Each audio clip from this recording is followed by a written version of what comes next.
Muy buenas tardes a todos, bienvenidos nuevamente a esta sesión de la actividad acreditable, auxiliares de investigación. En la tarde de hoy estamos reunidos para participar en el conversatorio que hemos denominado Hablemos de Fenomenología, de la Teoría a la Práctica.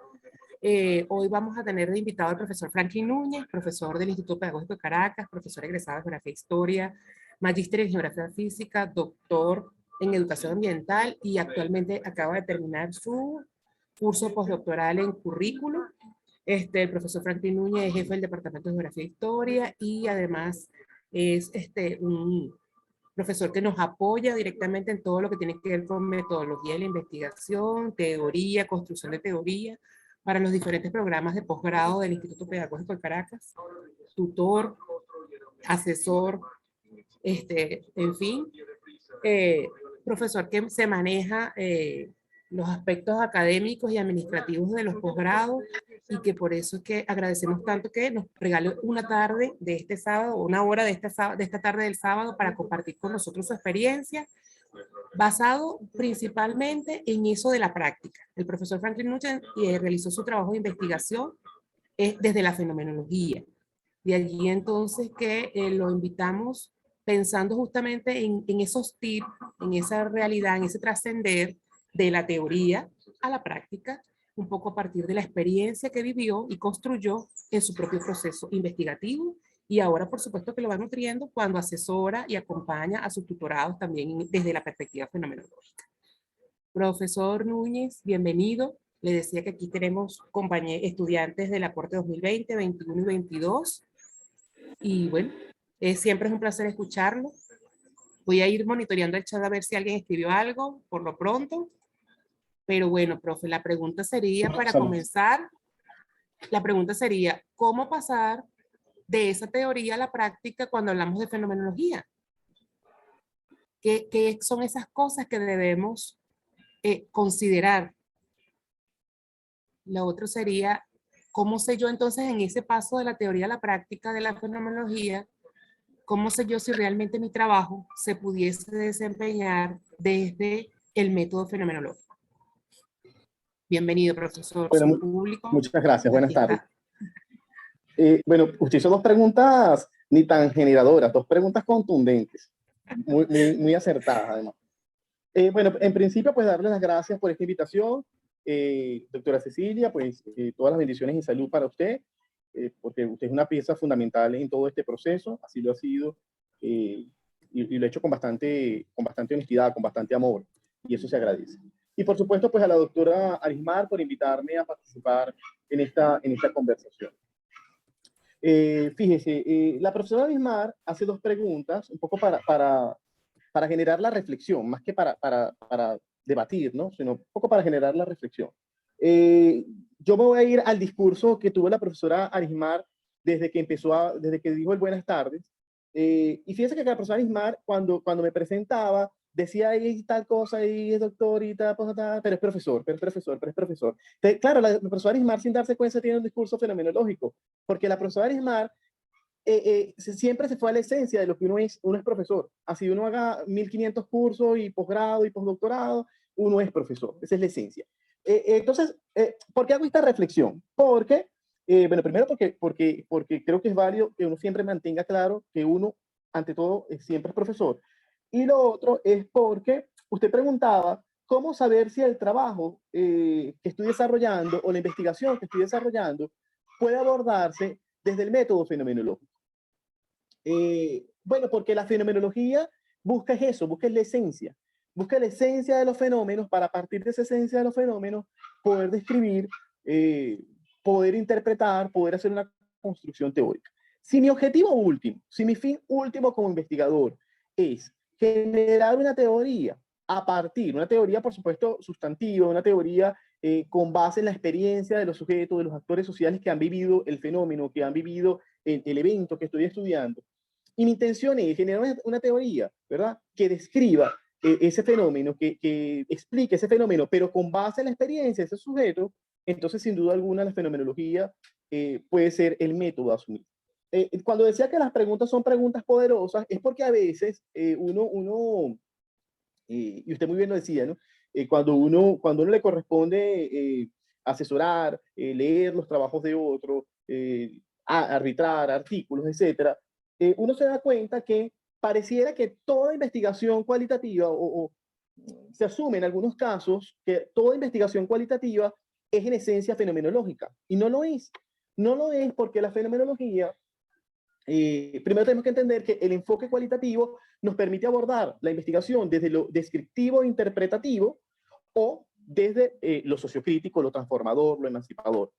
¿Okay? La fenomenología sirve como método básicamente cuando me interesa, repito, describir o interpretar a partir de la experiencia de otros. ¿Sí?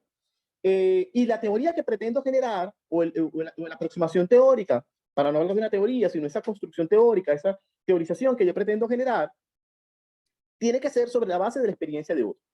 De modo que, si yo pretendo generar una teoría que hable de un proceso de transformación, o proponer lineamientos para la transformación, o proponer lineamientos o políticas o modelos que permitan cambiar una realidad, o que busquen cambiar una realidad, eso no es fenomenología. ¿Okay? Porque la fenomenología no es para eso. La fenomenología es para describir el fenómeno desde la esencia de los actores sociales que la han vivido. ¿Okay? Su segunda pregunta: ¿cómo pasar de la teoría a la práctica? Bueno, yo creo que esto es como en todos los métodos, es como cuando aprendemos a manejar bicicleta, ¿no? Porque no hay una receta realmente para decir, bueno, es que hacemos el paso A, B, C y ya pasamos la teoría a la práctica. No, yo creo que esto es montándose en el método, es leyendo el método en sus distintas variantes, porque también tenemos que reconocer que la fenomenología no es un método único. Ahí está la fenomenología de Husserl, está la fenomenología de Heidegger, la misma hermenéutica, que pudiese ser asumida como una forma de hacer fenomenología. Entonces, cada variante, Van Manen, cada si se baja variante, hacia la parte exacto, educativa.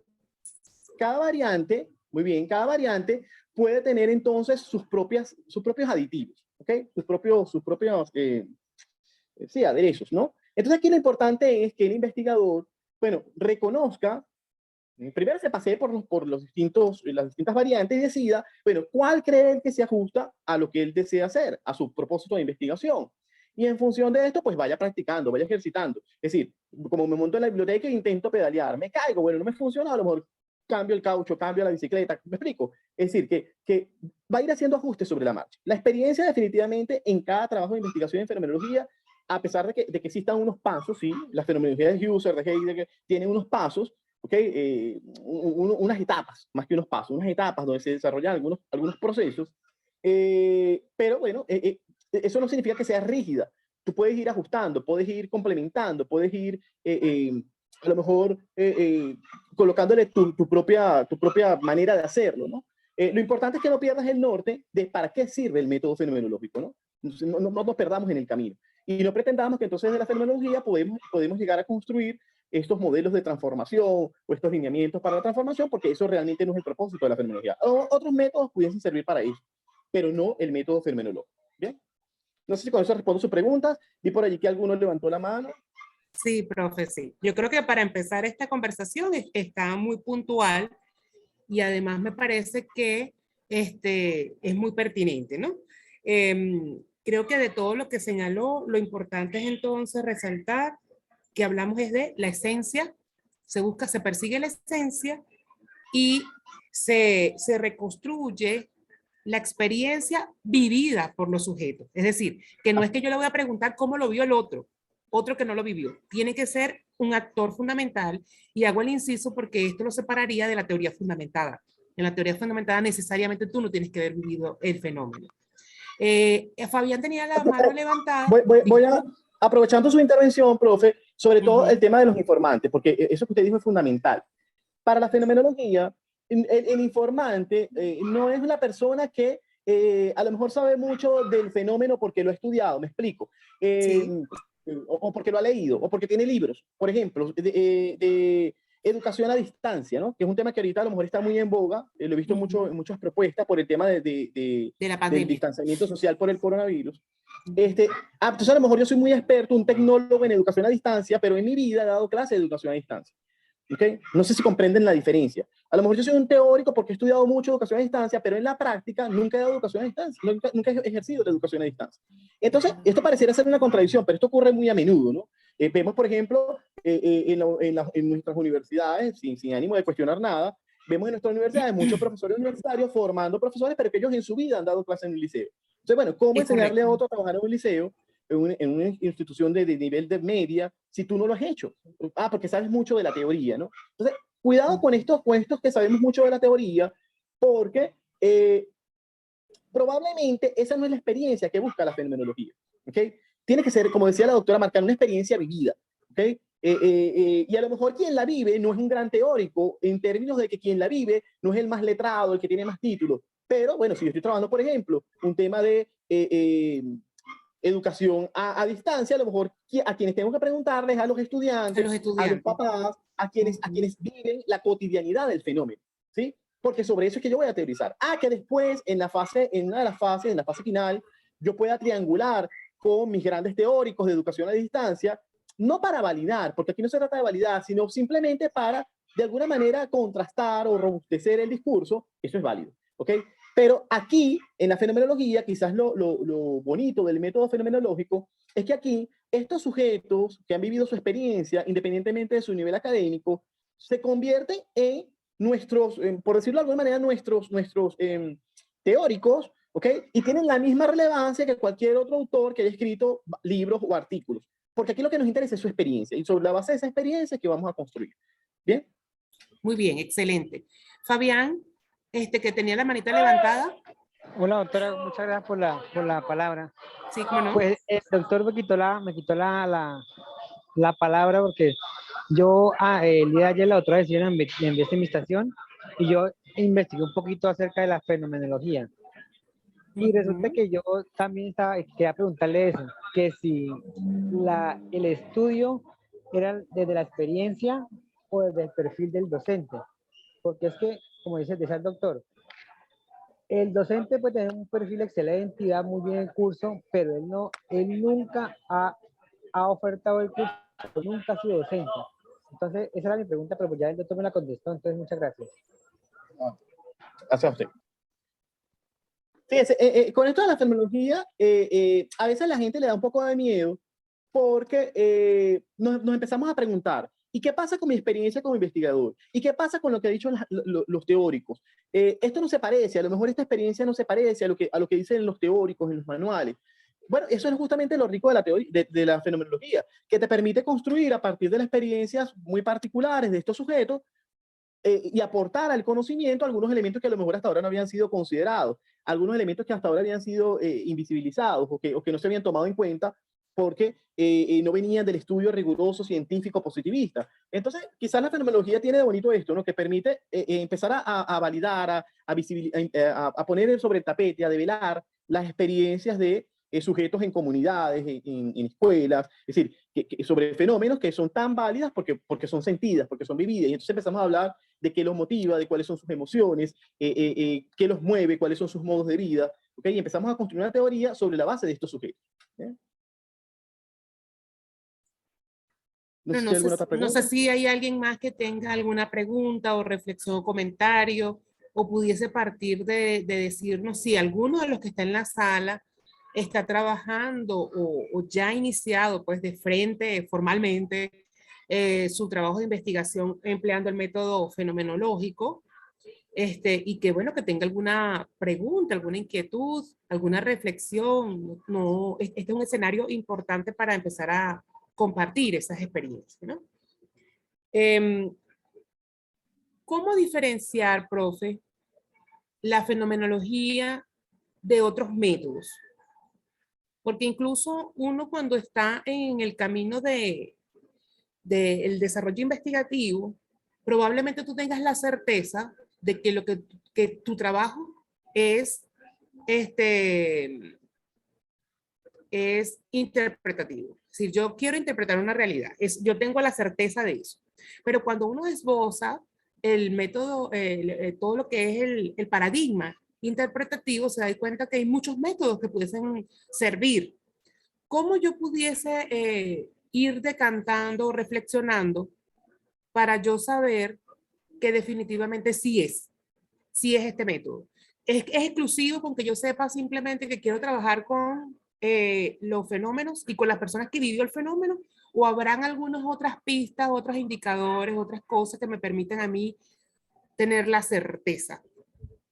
La otra pregunta, Bueno, falta de que surjan otros comentarios, sería entonces, y dentro de ese mundo fenomenológico, ¿cómo decido si existe alguna recomendación de su parte? ¿Cómo decidir por qué rama o por qué realmente son como tendencias? ¿Por cuál tendencia pudiese irme? ¿Cuáles son las diferencias entre, por ejemplo, Heidegger o Husserl o tendencias un poco más nuevas como la de Van Manen o la de, se me escapa el nombre ahorita, del círculo Gadamer, por ejemplo. hermenéutico, Gadamer, Gadamer. etcétera? Sí, bueno, en principio, como en toda investigación, sobre todo en investigación cualitativa, la experiencia, porque bueno, esto no voy a decir que lo he tomado de ningún autor, es más bien mi experiencia como investigador y como tutor. ¿Cómo saber si la investigación debo aplicar la fenomenología u otro método? Lo que decía al principio, ¿no? Primero hay que reconocer cuál es el propósito de la investigación. Ya cuando el investigador se plantea el propósito de la investigación, quizás él no lo sabe, ¿ok? Y bueno, quizás no lo sabe porque no ha tenido la suficiente lectura, ¿no?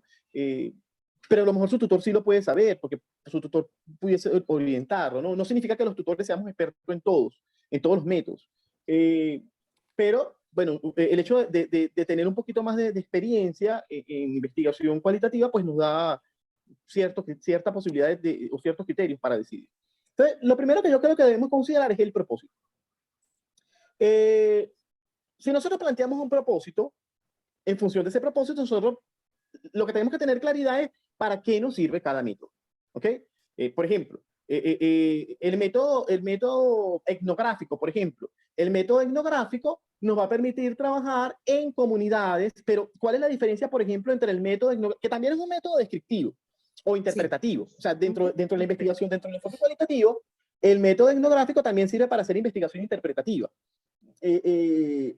O descriptiva. Pero ¿cuál es la diferencia del método fenomenológico con el método etnográfico? Por ejemplo, que el método etnográfico no demanda el método fenomenológico no demanda que el investigador forme parte de la comunidad, ni que conviva con los actores sociales. El investigador es externo.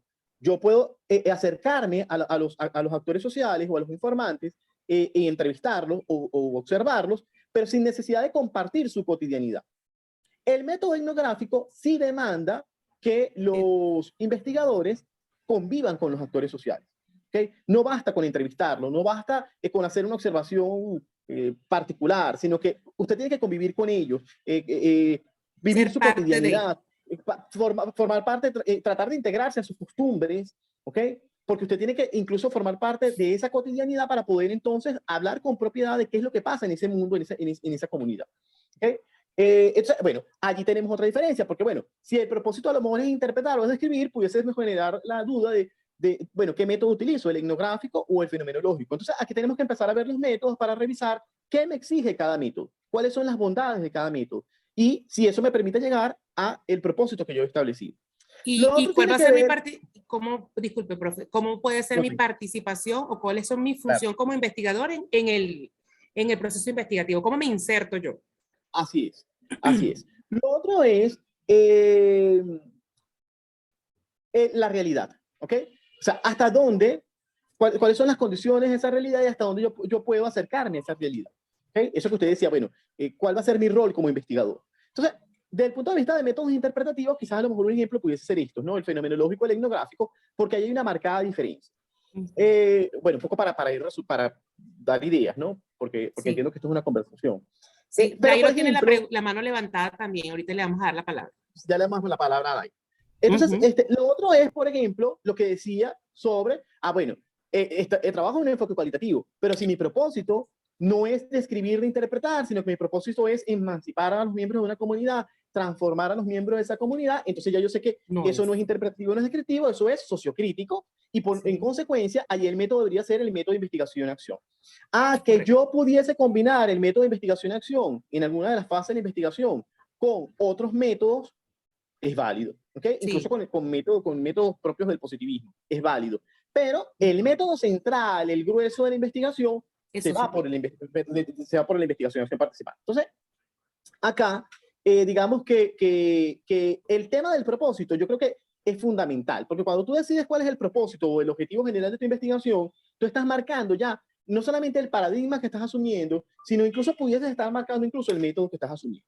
Ahora, la pregunta que usted me hacía con relación a, ajá, pero dentro de esas variantes de la fenomenología, ¿cuál pudiese escoger? Bueno, ¿cuáles son esas variantes de la fenomenología? Básicamente, una fenomenología básicamente descriptiva, que es la fenomenología de Husserl, eh, una fenomenología que básicamente te permite, de hecho, es tan descriptiva que exige que el investigador aplique eso que se llama el principio del epoyé, el principio de la suspensión de juicios. Es decir, todo lo que yo sé, todas mis condiciones, yo me las guardo en el bolsillo, las coloco dentro de paréntesis, porque eso no debe intervenir, ni siquiera en el proceso, porque no hay interpretación, lo que hay es descripción. Entonces, si yo voy a describir, esa descripción se basa fundamentalmente en las experiencias de los actores sociales. Allí no debo contrastar con más nada, ni siquiera con mis propias cogniciones, porque de lo que se trata es de la experiencia de estos sujetos, ¿ok?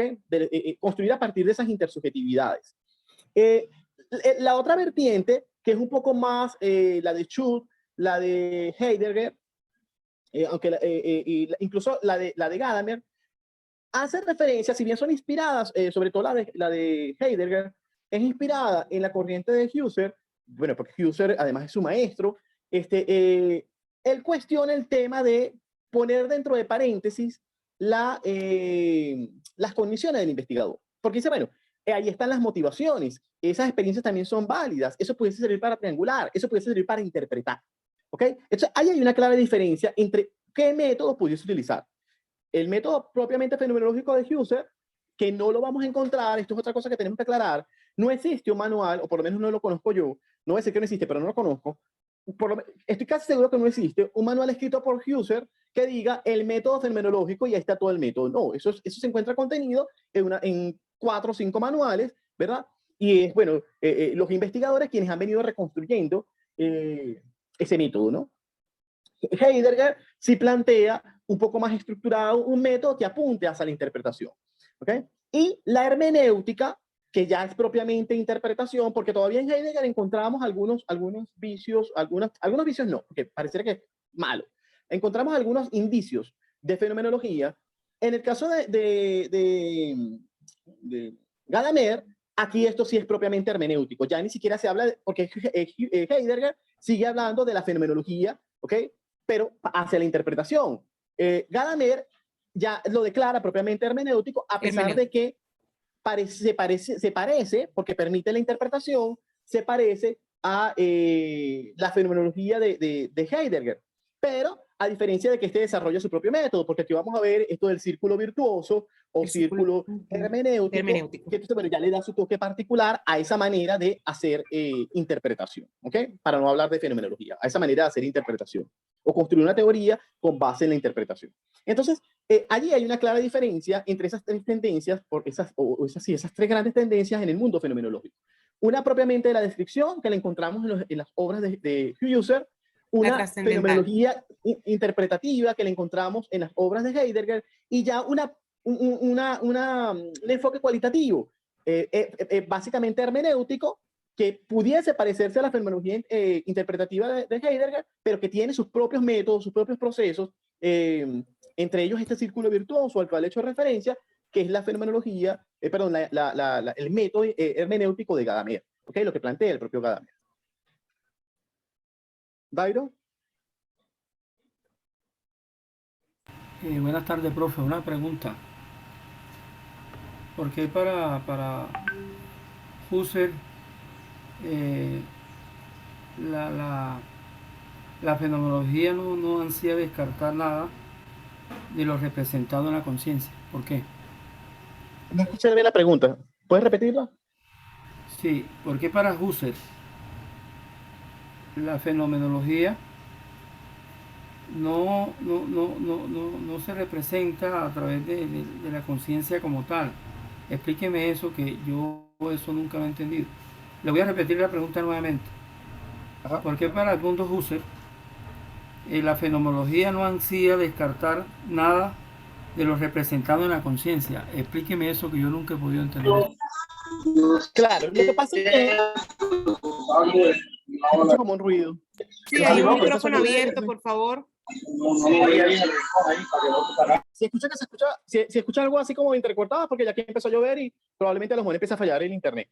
Fíjense, Está lloviendo claro, muchísimo. lo que pasa es que para Husserl, el tema con Husserl es que la construcción fenomenológica supone hacer varios niveles de reducción. Porque, y lo decíamos al inicio de esta conversación, a Husserl le interesa llegar a la esencia. Todo lo que sea una construcción, una interpretación, una imaginación, eso entonces es apariencia, ¿sí? De modo que lo que interesa llegar es a la esencia de qué motiva, por ejemplo, los modos de vida. ¿Qué motiva, por ejemplo, el mundo interior de las personas para comportarse de tal o cual manera? Bien, entonces, en este proceso de llegar a la esencia, que es una cosa, uno lo dice muy fácil, pero que supone varios niveles, supone una capacidad de abstracción importante y varios niveles de reducción. Porque, claro, si lo vemos desde el punto de vista práctico, eso que preguntaba la doctora Marcano al inicio de la exposición, bueno, si lo vemos desde el punto de vista práctico, es una experiencia básicamente de clasificación o reclasificación, esto de las categorías, de la categorización, ¿ok?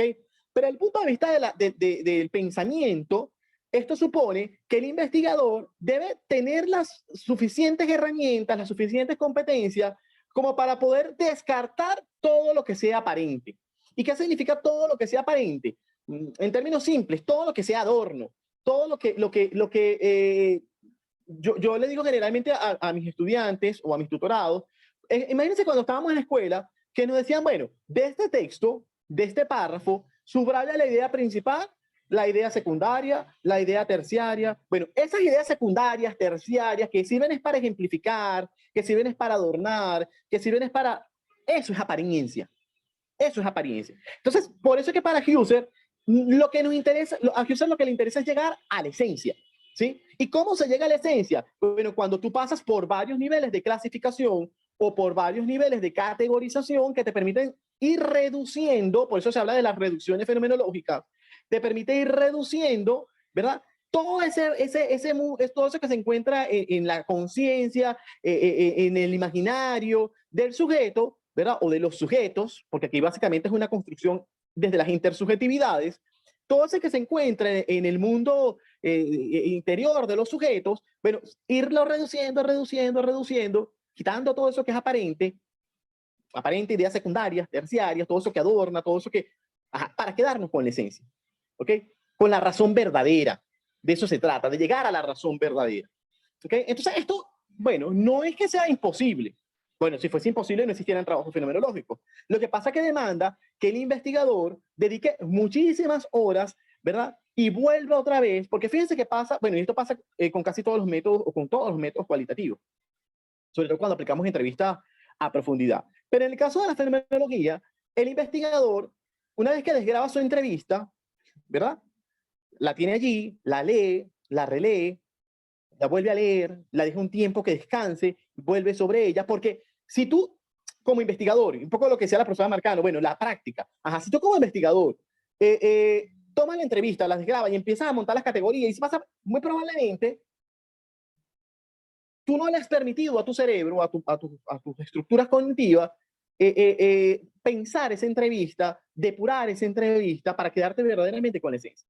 Entonces, a lo mejor pudieses incluso incurrir, y eso a lo mejor nos pasa a todos, incurrir en generar unas categorías que a lo mejor no aportan o aportan muy poco al conocimiento, porque, bueno, ya eso se sabía, ya eso está dicho por otros, ya eso... Claro, ¿dónde está la sustancia? ¿Dónde está la esencia? ¿Dónde está lo que se aporta? Y fíjense que nosotros tenemos que hacer, bueno, nosotros no, ustedes tienen que hacer una tesis doctoral. ¿Y esa tesis doctoral qué es? Una teoría, pero una teoría que aporte al conocimiento. Entonces, en ese aporte al conocimiento, ¿qué es lo que estoy aportando? Repitiendo lo que han dicho otros. Validando lo que han dicho otros. Eso no es que esté mal, ¿ok? Pero se supone que nuestra construcción teórica debería tener un aporte. Entonces, ¿cuál es ese aporte? En la fenomenología, ese aporte está en la esencia, ¿ok? Ese aporte está en la esencia. Y por eso es que yo decía al principio que es interesantísimo el tema de la cómo llegamos a esa esencia, porque, bueno, es allí donde probablemente esté nuestro aporte al conocimiento, ¿sí? Esa experiencia de estos sujetos que hasta ahora estaba invisibilizada, que hasta ahora no había sido tomada en cuenta, ¿ok?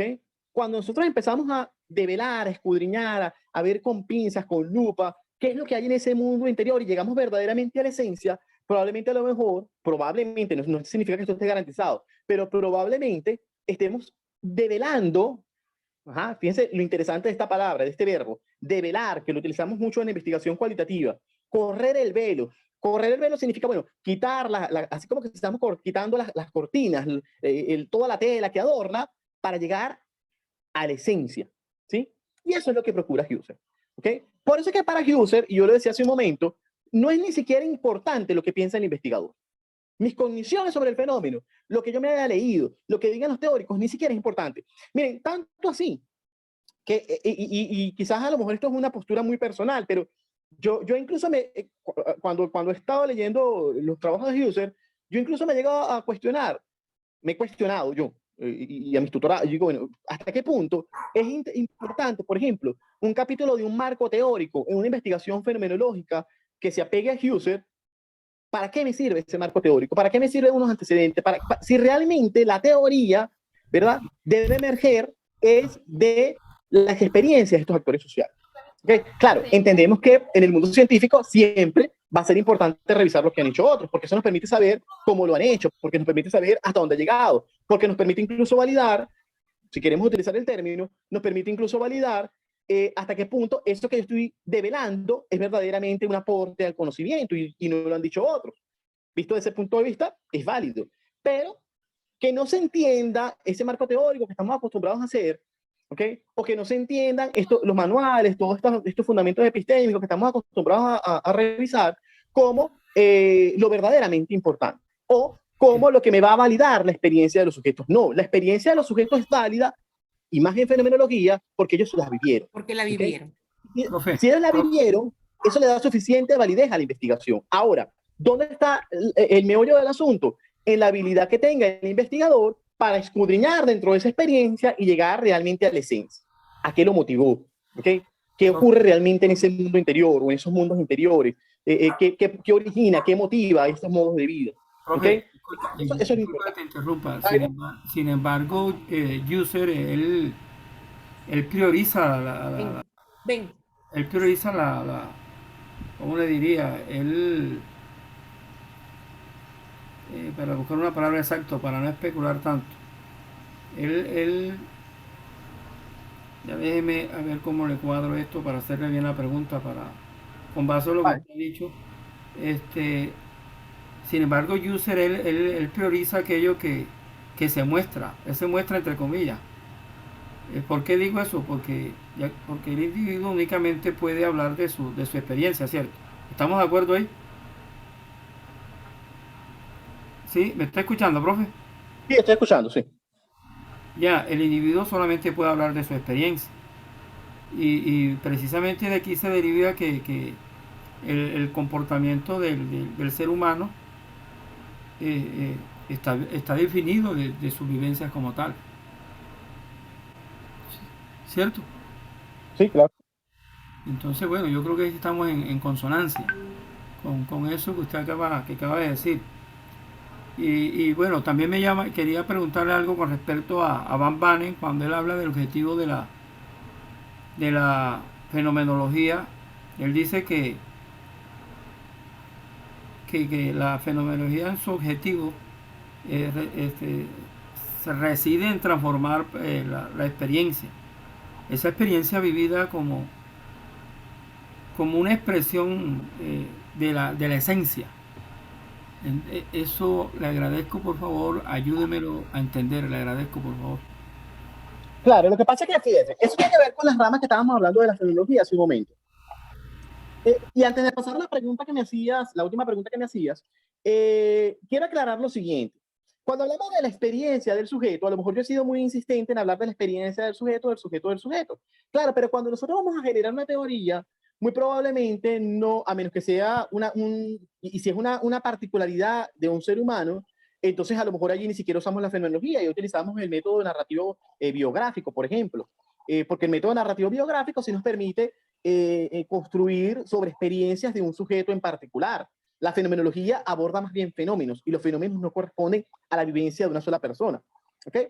Entonces, ¿qué es lo bonito de la fenomenología? Que ciertamente yo voy a entrevistar a un sujeto, a 2 o a 3 o a 4 o a 10, ¿ok? Pero luego entonces yo lo que voy a construir, yo siempre le digo a los estudiantes que imagínense que estamos tejiendo una malla, ¿no? Entonces, en esa malla, bueno, cada sujeto o cada experiencia de esos sujetos, o cada esencia de la experiencia de estos sujetos es como un hilo, y el investigador debe tejer esos hilos hasta que quede la malla perfecta, y esa malla perfecta viene siendo la teoría, ¿no? Y digo una malla perfecta porque debemos procurar que esa teoría sea lo más consistente, coherente, estructurada, o sea, que no queden cabos sueltos, por explicar, que le resten consistencia, porque ojo, siempre va a haber la posibilidad de que queden unos hilitos para continuar tejiendo, y eso es el potencial heurístico de la investigación, porque básicamente, bueno, toda investigación debe derivar posibilidad de otras investigaciones, eso está bien. Lo que estoy refiriendo es que nuestra investigación, esa teoría que armamos, no puede tener inconsistencias internas, ¿ok? Es decir, huecos que no permitan su comprensión. Para ello, entonces el investigador construye a partir de las intersubjetividades, es decir, empiezo a buscar, hay un ejercicio que seguramente la doctora Marcano recuerda, porque lo aprendimos junto en el doctorado, es el tema de buscar elementos comunes, elementos complementarios, elementos incluso divergentes de esas experiencias, y a partir sobre todo de esos elementos comunes y complementarios de las experiencias de los sujetos, ¿ok? Es decir, esas esencias, la esencia del sujeto 1, ¿en qué se parece a la del sujeto 2? ¿En qué se parece a la del sujeto 3? ¿Verdad? Entonces, en función de esas experiencias, de esas igualdades de experiencias, es que nosotros podemos hacer una construcción teórica, que es válida para ese conjunto de sujetos que han vivido ese fenómeno. ¿Okay? Que pudiese traspolarse a otra comunidad, mira, no lo sé. Y no, se pudiese traspolar el método, se pudiese traspolar el cómo llegamos a ello, pero que las experiencias sean exactamente iguales, no lo sabemos. Lo que sí sabemos es que esa teoría que explica la experiencia de estos sujetos es válida para ellos, ¿ok?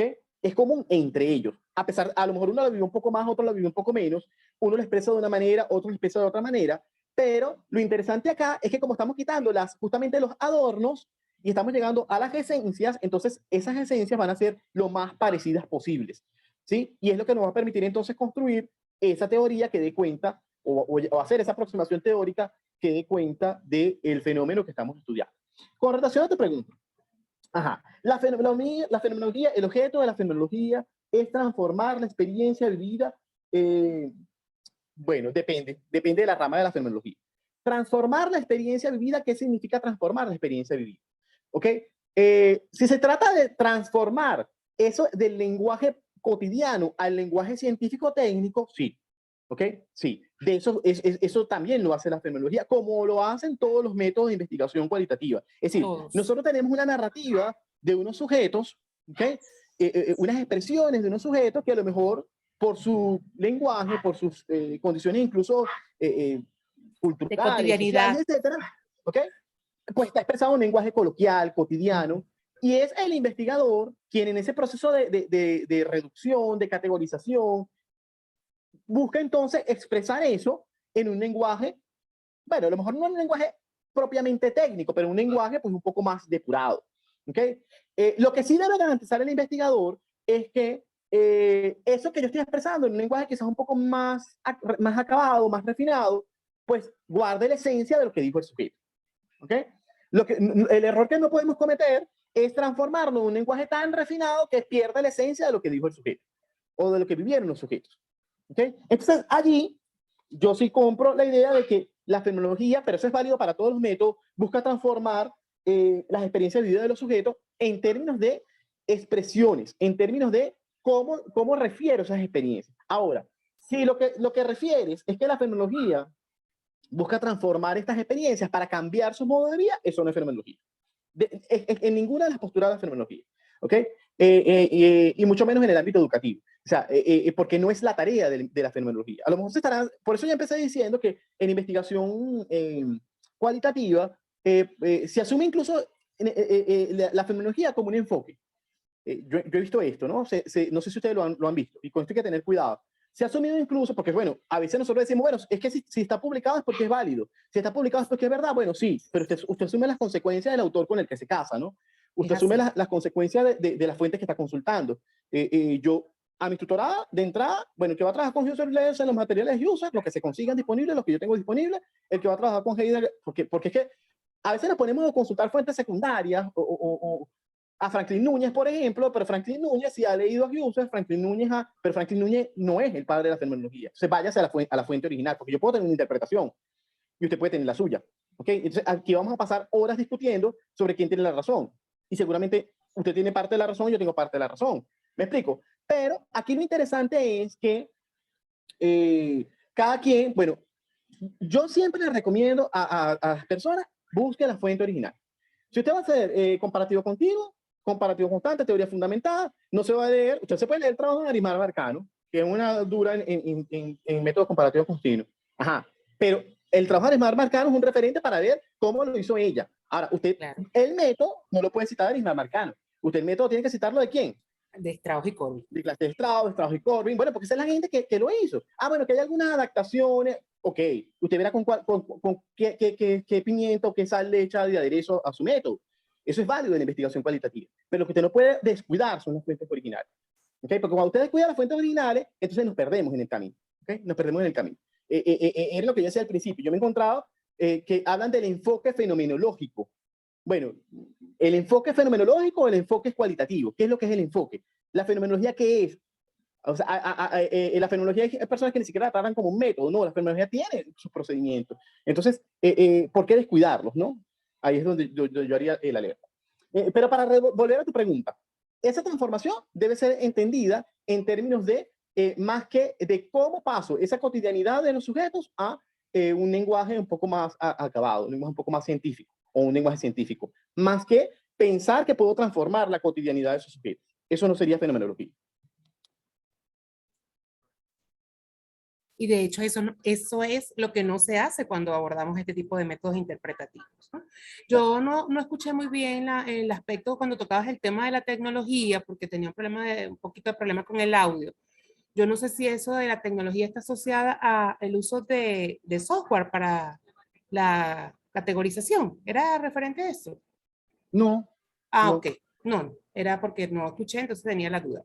Bueno, no sé si hay alguna otra persona que tenga alguna pregunta, inquietud, reflexión, que nos quiera contar parte de su experiencia en este proceso de investigación que está iniciándose, que tenga que hacerle alguna otra pregunta al profesor Franklin con respecto a la fenomenología o a un poco comparar lo que está haciendo con la fenomenología que el profesor explica o con la idea que tiene para investigar. Dairo, tienes la palabra. ¿Estás pidiendo la palabra, Dairo? Quería darle las gracias al profe, ya me ha despejado y tengo más claro. Muchas gracias. De nada, de nada. Esa es parte de la idea de esta conversación. Entonces, bueno, no sé si son... Sí, sí, buenas tardes. Buenas tardes. Buenas tardes, Julio César. Bienvenido. No, simplemente una inquietud. Mi proceso de investigación es sobre, antes yo lo llamaba deserción escolar, pero por ahí dentro del proceso que yo he hecho en la investigación, ya no lo llamo deserción escolar, sino abandono escolar. Entonces, ¿de qué manera yo podría, mirando los contextos como el profesor se está refiriendo, aplicar la fenomenología a este trabajo que estoy haciendo sobre el abandono escolar, sabiendo de que hay múltiples factores sociales que inciden en este abandono? Muchas gracias. Gracias por tu pregunta, Julio César. Fíjate, yo quisiera un poco ahondar sobre el propósito de tu investigación. Un poco para ser coherente con mi discurso, ¿no? O sea, si nosotros vamos a trabajar con cualquier método, lo primero que tenemos que tener claridad es nuestro propósito de investigación. Tú haces referencia a que tu gran tema es el abandono escolar, pero ¿hasta dónde quieres llegar tú con el tema del abandono escolar? ¿Qué te has planteado como propósito o como objetivo? Profe, lo he llevado a nivel del municipio donde yo vivo. Ok, pero ¿qué te motiva a hacer la investigación? O sea, ¿tú quieres saber cuáles son qué motiva a los estudiantes, cuáles son las consecuencias? Claro, ¿sobre qué va tu teoría? No, la motivación es porque yo soy rector de una institución y es allí donde a través de los tiempos me he dado cuenta de que se ha ido ahondando el abandono escolar de mis estudiantes. Ok, fíjate, Julio César, y a lo mejor voy a ser un poquito extenso en la respuesta. ¿Por qué insisto en el tema del propósito? Porque si yo lo que quiero es hacer un estudio que me permita cuantificar cómo ha incrementado el abandono escolar, bueno, eso es positivista, ¿ok? Y usted buscará algunos instrumentos y algunos procedimientos estadísticos que le permitan establecer diferencias significativas entre algunos periodos escolares para ver si ha aumentado o no ha aumentado, etc. ¿Ok? Ahora, desde el punto de vista cualitativo, ¿ok?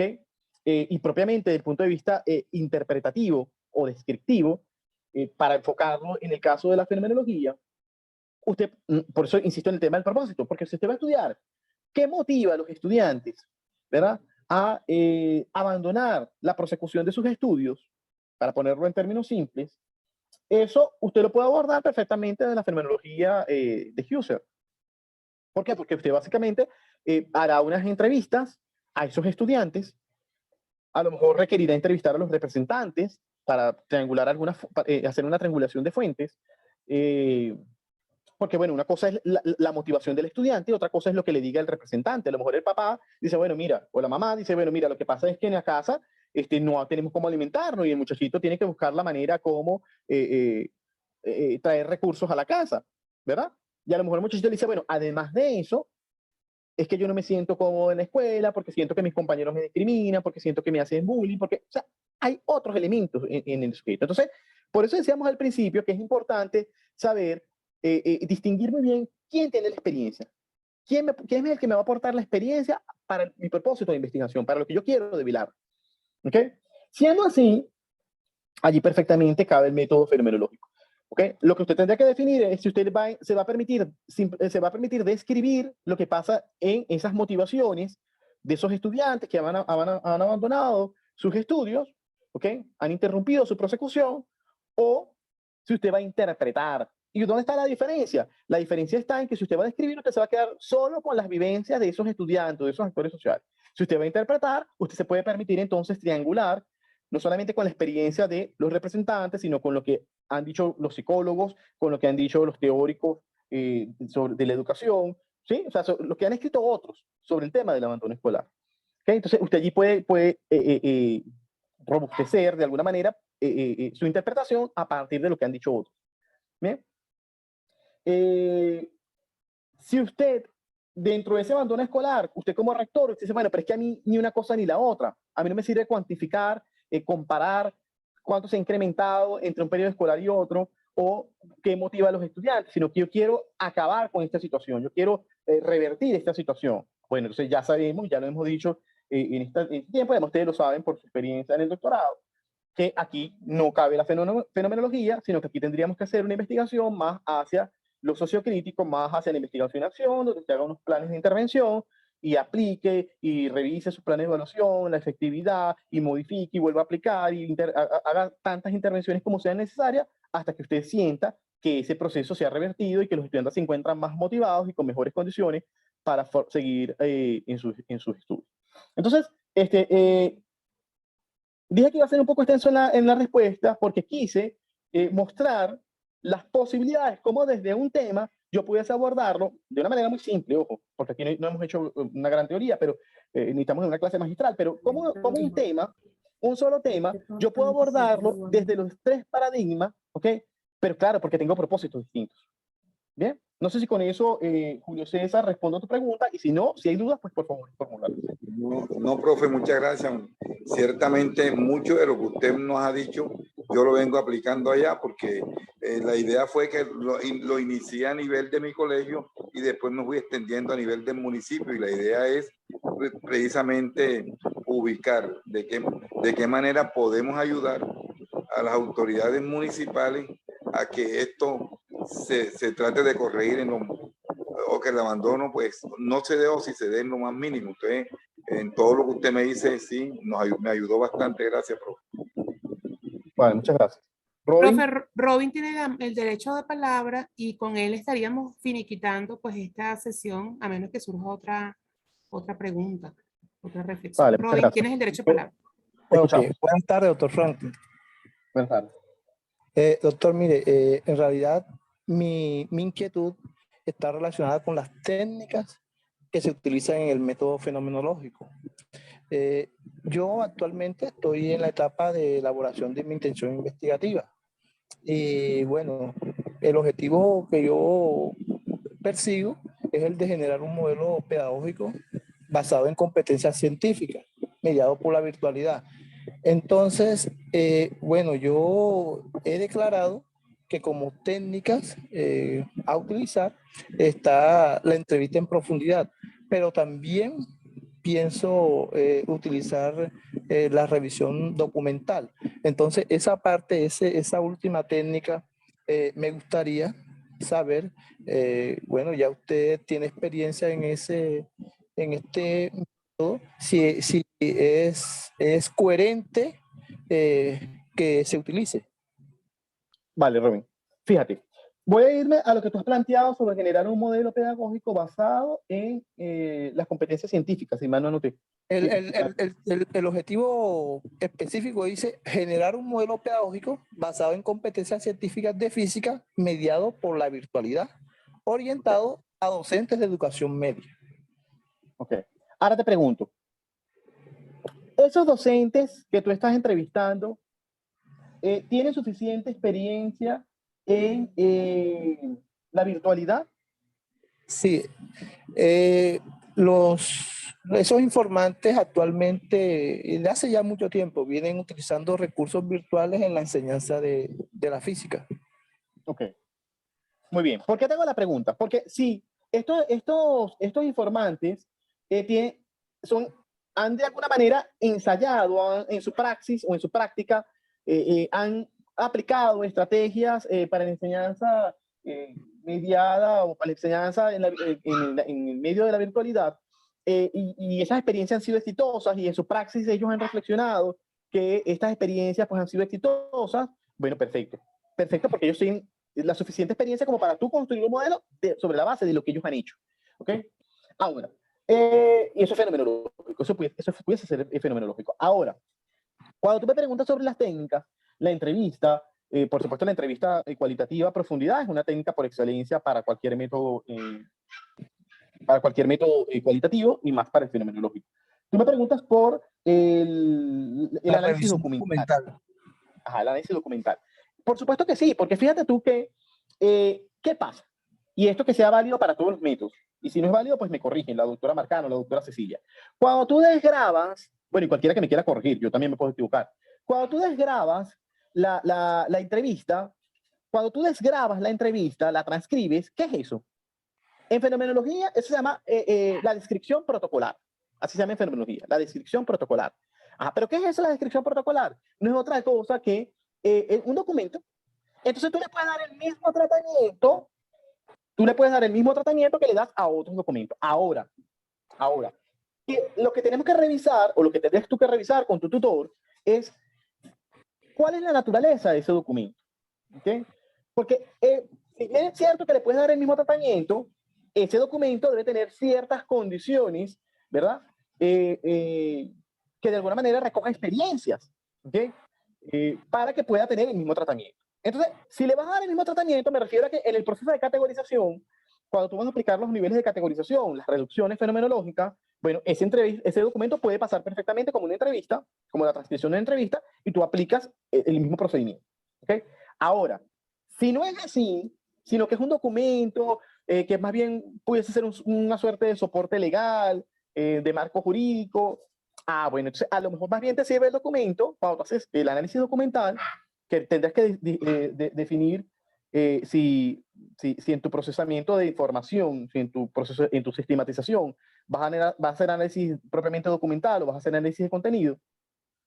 Allí, a lo mejor más bien te sirve el documento es para la triangulación, si vas a ser interpretativa. Entonces, a lo mejor tú tratas tus entrevistas con tus informantes o la observación que hiciste de tus informantes, los registros de observación, ¿verdad? Y haces tu proceso de categorización y luego triangulas con lo que dicen los documentos. Las dos vías son perfectamente válidas, Robin. Son perfectamente válidas. ¿Okay? Perfecto, doctor, perfecto. Vale. Sí, así es. Así se maneja. Y, por ejemplo, en el caso de la teoría fundamentada se hace algo similar cuando se hace toda la transcripción del documento. y la triangulación de fuentes, en ese caso sería, ese documento si es de carácter legal, como lo señalaba el profesor. Bueno, no sé si hay alguna otra pregunta, inquietud, comentario, reflexión. No sé si todavía está Cecilia en la sala, pero voy a encender la cámara porque creo que ya se mejoró un poco la conectividad que estaba con la lluvia terriblemente. Aquí estoy escuchándolos. Sí, bueno, entonces quisiera, como faltan 5 minutos para las 7, yo no sé si tenemos más tiempo en la sala o no, pero ese es el compromiso que tenemos con el profesor. Y si no hay más preguntas o comentarios o reflexiones, bueno, quiero agradecer profundamente al profesor Franklin Núñez por su tarde de hoy al compartir parte de estas experiencias con nosotros en el desarrollo de las investigaciones fenomenológicas, a ustedes, nuestros estudiantes, por estar siempre atentos, participativos, interesados. Esperemos que parte de esta conversación les sirva de asidero, de lineamiento, de alguna idea para ir dilucidando esto del método fenomenológico y la contrastación que tengan que hacer con el método con el que ustedes estén ahorita intentando abordar su investigación o pensando en ella. De todas maneras, para los que tengan un interés de ahondar en el tema de la fenomenología, el profesor Franklin Núñez nos va a estar dictando este mismo tema, hablemos de fenomenología, pero más extenso a través de un taller teórico práctico donde ya ahí podrán hacer algunos ejercicios que le permitan ir visualizando o encaminando o reestructurando su investigación. Por supuesto, esa información se las va a dar Polinorte y ellos se encargarán de hacer todo el trámite publicitario y la invitación para todo el que quiera asistir a ese taller, que creo que va a ser para el 13 de mayo, ¿no? Por ahí, por esa fecha que estamos en el intersemestre. Bueno, profesor, agradecida, Cecilia, No. agradecida contigo también. Bueno, a ustedes dos, muchísimas gracias. Y así es, no se pierdan la oportunidad de disfrutar al doctor Franklin en el taller. El año pasado tuvimos la oportunidad de contar con él en ese mismo taller y de verdad que los estudiantes dijeron que les había servido muchísimo para trabajar con su tesis de doctorado. Bueno, yo quiero dar las gracias a ustedes por siempre tenerme en cuenta y con estas invitaciones que de alguna manera pues le permiten a uno repensar, ¿no? Uno se lleva a veces las preguntas para repensar, ¿no? Para seguir indagando. Creo que, bueno, este fue un abreboca de lo que generalmente trabajamos en el taller, pero bastante satisfecho porque a pesar de que fueron pocas preguntas, creo que las preguntas fueron bien asertivas, contundentes, preguntas que aportan a la reflexión sobre qué es el método fenomenológico. Como siempre he dicho, ¿no? En la investigación cualitativa hay mucho por hacer, en la investigación cualitativa, y quizás esto es lo rico de la investigación cualitativa, no hay verdades absolutas. Probablemente lo que hoy estemos viendo, a lo mejor mañana cuando repasemos nuevamente a Husserl o a Heidegger o a Gadamer o a cualquiera de los autores que consultamos, pues nos damos cuenta que, pero hay un detalle que no hemos considerado, pero eso es lo valioso de la investigación cualitativa, ¿no? Seguir aprendiendo, seguir construyendo y seguir nutriéndonos de la experiencia de todos como investigadores. Entonces, bueno, la invitación es a eso, ¿no? A quienes estén interesados en hacer fenomenología y en general a quienes estén interesados en hacer investigación cualitativa, pues asumirlo con amor, asumirlo con muchísimo compromiso y no creernos que tenemos verdades absolutas. O sea, siempre podemos perfeccionar, siempre podemos mejorar, y lo que tenemos es eso, aproximaciones a la teoría, aproximaciones a el método que nos han funcionado y que, bueno, podemos seguir mejorando. Muchas gracias a todos por escucharme y por estar acá esta tarde. Muchas gracias, doctor. Muchas gracias. Feliz noche para todos. Feliz noche para todos, que descansen. Un abrazo. Gracias, Cecilia. Gracias. Hasta luego. Mucha salud para ustedes, doctora. Que se recupere pronto, sí. Sí.